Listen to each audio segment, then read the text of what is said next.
This is Time Signatures with Jim Irvin, a podcast and radio program presented by the Capital Area Blues Society in Lansing, Michigan. Most any contemporary musical style can trace its roots back to the blues. Time Signatures explores the blues and its musical connections with captivating interviews, lively discussions, and news from the world of the blues. You know I'm trying, baby, driving up and down these Michigan roads, yeah. And now, here he is, your host, Jim Irvin. Baby, I'm home. You know, when you have fun doing something and it's so much fun that you just don't want it to end, you go ahead and you record another episode. Oh, yeah. Yes, sir. Welcome to Time Signatures. I'm your host, Jim Irvin. Along with me, this is episode number 2, and we are recording in a super secret location. It's Casa de Malone. Yes, sir. And it is in the only Eaton Rapids on earth. And I don't often get to say that, so I like to throw that out there. And pardon the echo of the kitchen area a little bit, in the dining area. I'm a firm believer that when I started doing this, any incidental sounds that are involved are just going to be there. Like, for example, in episode 1, Lisa knocked over a glass just as we got going. And she's hiding her face over there. I hope she doesn't throw something at me. Nice, honey. Bill Malone, it is a pleasure to have you back for session number 2, man. Thank you so much for having me. This is an honor. Appreciate that. The honor is mine, though. I have to be honest with you. And we had a lot of fun talking about the early years and getting involved in the music and the inspiration and people that taught you along the way. But this episode here, we're going to talk a little bit more about the current, the more recent past, and what you're doing in the future. Because as everyone knows, or as most people know in the greater Lansing area, the Root Doctor Band disbanded about 2.5 years ago. But we're going to talk about that. So playing as part of the Root Doctor Band must have been an absolute thrill for you. How did that opportunity present itself? Oh, man, this was coming to Lansing. You know, Root Doctor was the gods. I would go to the green door and, you know, when I can squeeze in back in those days, because the lines were literally around both corners. That's crazy. So, you know, you wait an hour and a half to try to squeeze in. And this was before the green door was expanded. So they only had that one building. Wow. They hadn't bought the other building and expanded it. So, I mean, it was tight. But I would go in there and watch these guys, and they were so polished and just the funkiest band I've ever heard. You know, we had talked about that earlier. You know, you said, well, who were some of the influences that I would have loved to be on stage with? Well, back then, it was like, man, I would love to play with these guys. You know, I would sub any day, you know, for these guys. And I was just, it was a dream. I said, man, and I would think about that and dream about that. I said, man, to be in a band like Root Doctor would be like my ultimate, you know, thing. And I remember we were playing, you know, my band, the Old Town Blues Band, we were playing, and Bob Gardner was my drummer. And I remember Root Doctor had just lost their drummer, and they walked into the bar, the whole band. And I saw them, and I'm singing and playing, and they walked in the bar. I said, oh, this is not good. And I knew right then, I said, yeah, I'm getting ready to lose my drummer. Sure enough, you know, they offered him a job. Well, I mean, I can't pay them what Root Doctor pays, Sure. you know. So he left. And 3 years later, we were playing. I mean, we still had a side project, you know, myself and Mike Scory. And I remember he asked me, he said, well, you know, Jim Alfredson and Greg Nagy were leaving the band. And so they were auditioning, you know, keyboard players and guitars. And so I guess they had a conversation about that, and Bobby said, hey, would you like to, you know, play with us? I'm like, dude, are you kidding me? Are you serious? He pulled me outside of the bar. I remember we were playing the Exchange, and he pulled me outside on Michigan Avenue and asked me, and I said, of course. He said, well, it's pretty much a done deal because the band, you know, agreed to that. And, you know, years later, Freddie said, you know, he said, yeah, I had already, you know, chosen you. I'm like, well, man, this was an honor to play with the Root Doctor Band. and it was like heaven. You know, I had to play with a band of that caliber. It was just, you know, amazing. And then to do the recording, I recorded 2 albums with them.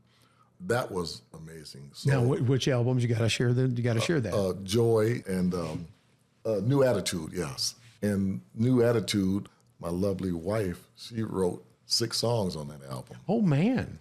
And so I think that was 2011. We won best. 2013, excuse me. And she made this episode too. How cool is that? We won the best blues album in Michigan. Wow. And the best blues song won an award, and it was a song that she wrote, "Baby You're Bad." That's cool. Yeah. That's So cool. that was a lot of fun doing that. So when you first came aboard as a member of the Root Doctor band, was it a little bit unnerving at first, or did you just kind of fall into the groove and? I felt, well, it's so funny. I did my homework, man. I worked. So when I first got the call, Marge gave me all of the CDs. There were 4 of them at that time. There were 4 CDs, and there were a DVD. Okay. So was this the KAR deal backstage? This was the Cadillac Club. Oh, Cadillac, live yeah. at the Cadillac Club. Yeah. So I had all the material. I mean, even the Yellow album, which, with my good buddy, late great John Barrera on there. I had all the material. So I get off of work, I come home, in like 6 hours, I would be in the basement just woodshedding. I mean, hard till I'm sweating. My fingers are bleeding, learning these songs because I wanted to know every song. Yeah. Oh, yeah. Even though they didn't do all the songs off of every album. But if they ever wanted to spring one on I you. knew every song. And I remember one day Freddie came over to my house and he walked in and walked down in the basement and didn't realize that I was doing this. And I think that really impressed him to see that I was really woodshedding that hard to learn those songs. And I mean, I knew the songs that they didn't even know because they didn't even do them, but I knew every single song from every single album. So it was an honor. I wasn't nervous about that, but I wanted to make sure I was on top of my game because this is the Root Doctor, man. It's a reputation, you know, Freddie Cunningham. Yeah. I mean, everywhere we went all over, everybody knew Freddie Cunningham. So, you know, we have to, you know, make sure that we are up to his standard, you know, because we don't want to fall short and, you know, make him look bad. And I remember Bob used to tell me, he said, man, we're just background noise. It's all about Freddie. So we want to make sure that every hit is right on point, you know. So, and I would just do my homework and I think I impressed the guys. Now, I have to stop you for 1 minute here. You mentioned the Yellow album. Yes. It is the only album you can't find anywhere. They're golly, and you know what? I think it was like 2 copies. I think Scott Allman might still have because he was the one that recorded the album. But there was, I think Marge gave me her copy. She might have one. There was like 2 copies. So here's the story. I had purchased all the CDs that they had in stock.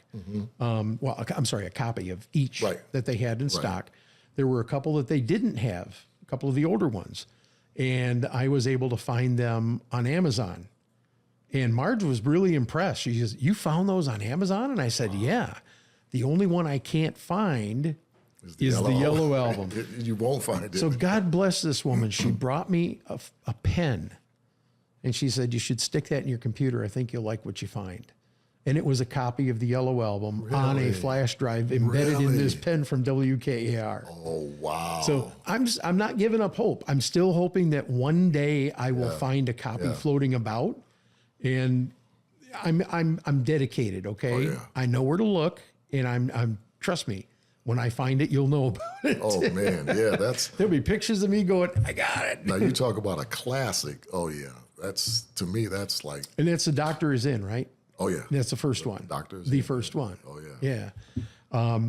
So over the course of the Root Doctor's 32-year run, there's been several variations or iterations of the band. Have you found that the general essence of the band was generally always intact despite the new players coming in? I mean, to me, from the outside looking in, that's kind of the attitude that I saw. Oh, yeah. It was a standard. I mean, you're playing with the Root Doctor Band, you had to come in, and be on top of your game. So you're living up to, standards. And every variation, if you listen to them, they were always right top notch from the beginning. So, when I came into the band, I knew, I'm coming behind, legends, Greg Nagy. Oh, yeah. You had to live up to that level. So I had to put my work in.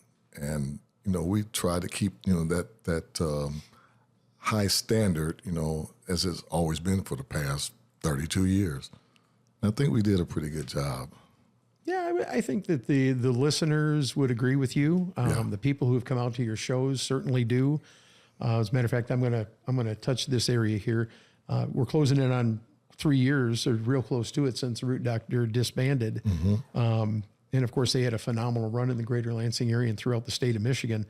I would love to hear about the genesis of your new musical pursuits with Mixed Flavors and the Jack Pine Savages. Sure. And I know Freddie occasionally pops in with the Jack Pine Savages too. Sure. Well, last year, I think we did all the Lansing concerts with Freddie.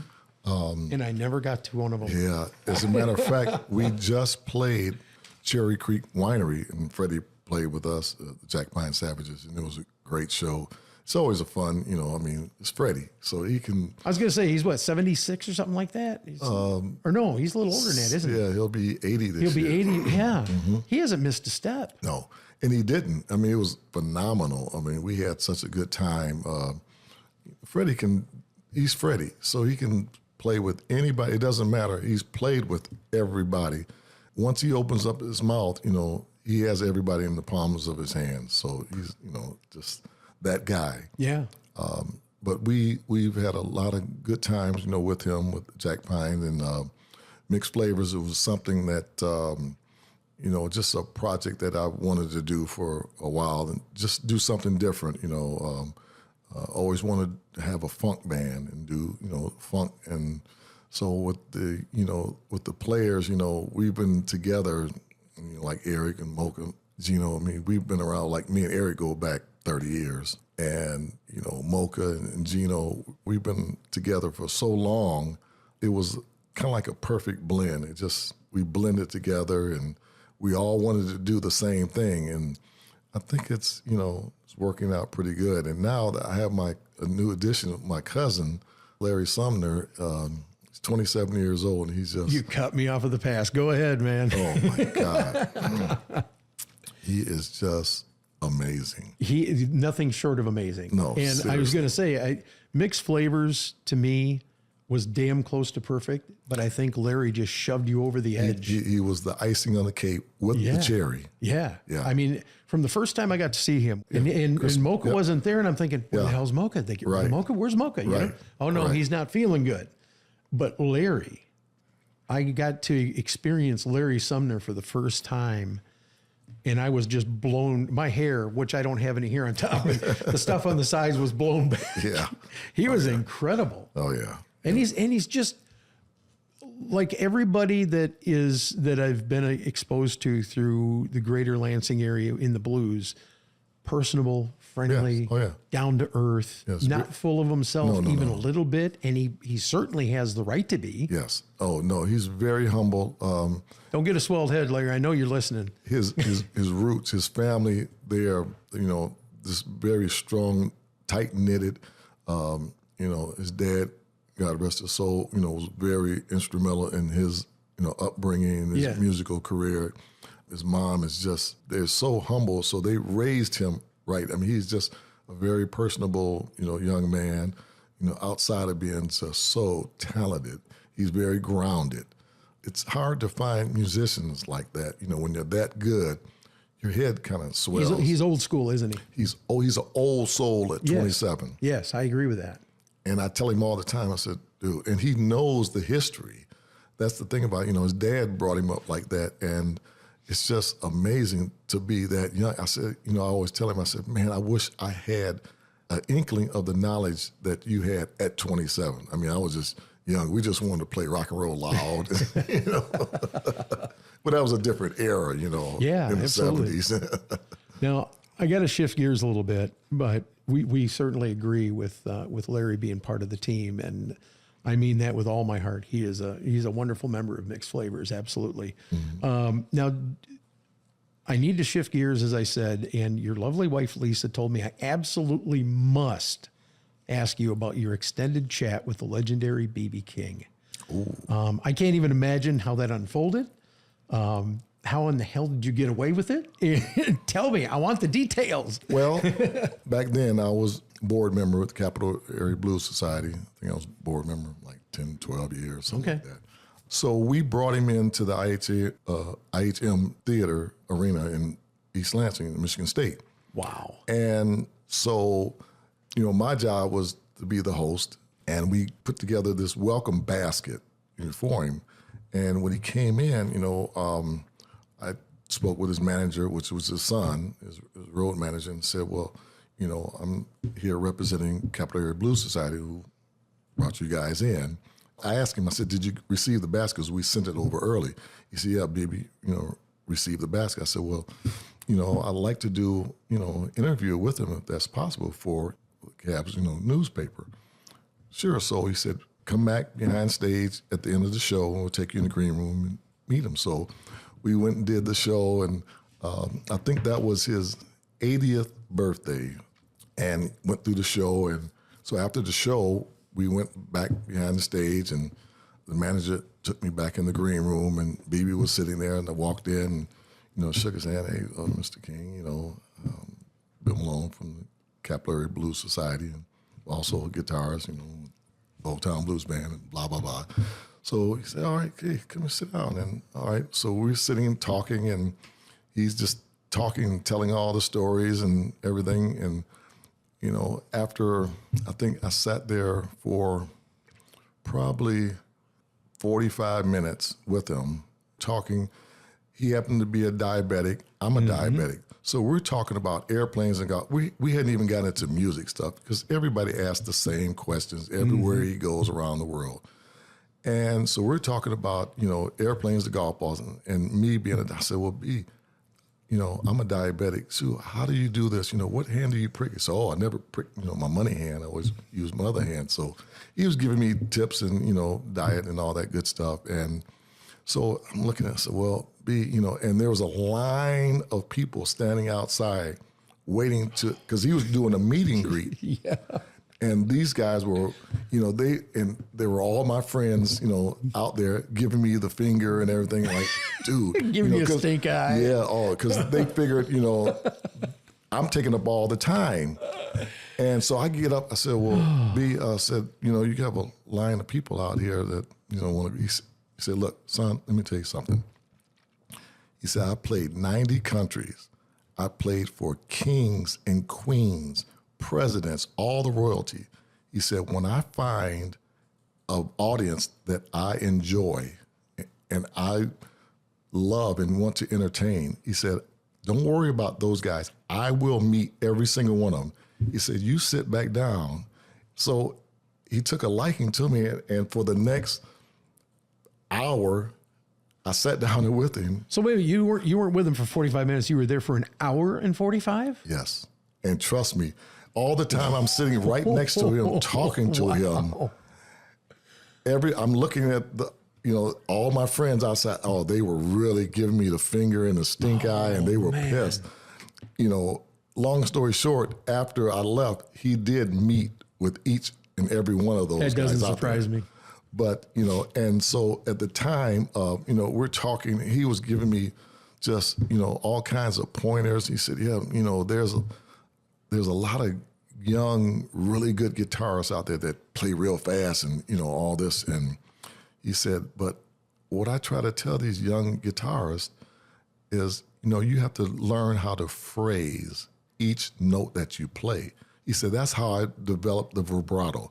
He said, I'll take one note and I'll massage it. I'll go up and down and up and down. He said, I'll tell a story with one note. I'm like a sponge. I'm sucking all this in. Now, I had just bought a B.B. King 335 from Elderly Music. Oh, so you got that right. Yeah, yeah. Okay. So after giving all these tips and tricks and everything, I remember after the show, after we left, it was probably about 1 o'clock when I left, Michigan State, and still working at the state. Had to be at work at 7:30 in the morning. I'm 2 o'clock in the morning, sitting on my couch with my 335, taking all these notes that I just acquired from BB and readjusted my whole game. So all my licks, I just went through everything and just started, massaging and doing all the things that, BB had, told me about. And I thought that was the greatest lesson I'd ever had from my mentor. I mean, to actually meet, one of my mentors, I never got to meet Jimi Hendrix or even see him because I was too young at the time. But to meet B.B. King, and I'm into the blues, so who else from the master to get these life lessons? Oh, man, I thought this was the greatest thing ever. And then so I've never been a writer. I went home and I had to write an article for the Cavs newsletter. Man, I wrote this like 3-page article in the Cavs news, which I never was a writer. And I mean, all this was just flowing out of me and I'm just typing away and oh man, it was the greatest thing ever. See, now you're going to make me go and find. Yeah, you got to find I've that. got to figure out what episode or what edition that is in. Oh man, I can't remember. And I had, because I've moved so much, I know I have the newsletter. I think I showed Lisa. It's somewhere here in the house because I have a picture with BB. And I remember I kept that picture on a hard drive on one of the state servers. Sure. And I have it out there somewhere, but it's really cool. So this was, in the night, this was on a Thursday night. Well, Frog was, has his Thursday night jam at the Unicorn. So I was trying to get BB. I said, oh my God, this would, if I walk over there, Frog would just he would have a fit if I walked in the door with BB King. So he had a cold that night and he wasn't feeling good. He said, if I wasn't feeling as good, and I think the next night they were going to Kansas City, he said, I need to go home and rest because, they're on the bus and they have to drive to Kansas City. He said, otherwise, if I was feeling a little better, I would go with you over there. I was like, oh my God, I thought, man, this would be the greatest. An opportunity that almost was. Yeah, because, at that time we had all the artists that would come into town would always come over, for the Old Town Blues Festival. Who's ever the headliner would always come down the street, Frogs, jam and sit in and play, and we just have a good time. So I said, man, if I walk in here with B.B. King, oh man, this would be sure enough, catch me out. But he wasn't feeling good that night, so we didn't get that opportunity. What a cool story, man. Yeah, that is so neat. I'll never forget that.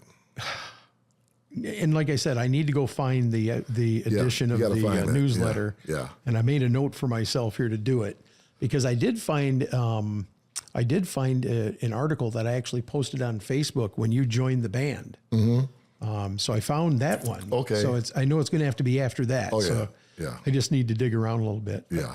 So we are quickly running out of time, believe it or not. Oh, man. Isn't this crazy? Wow. How quickly it goes? It does. All I got to do is turn you guys loose and let you talk, man. This is the fun stuff. Time flies when you're having fun.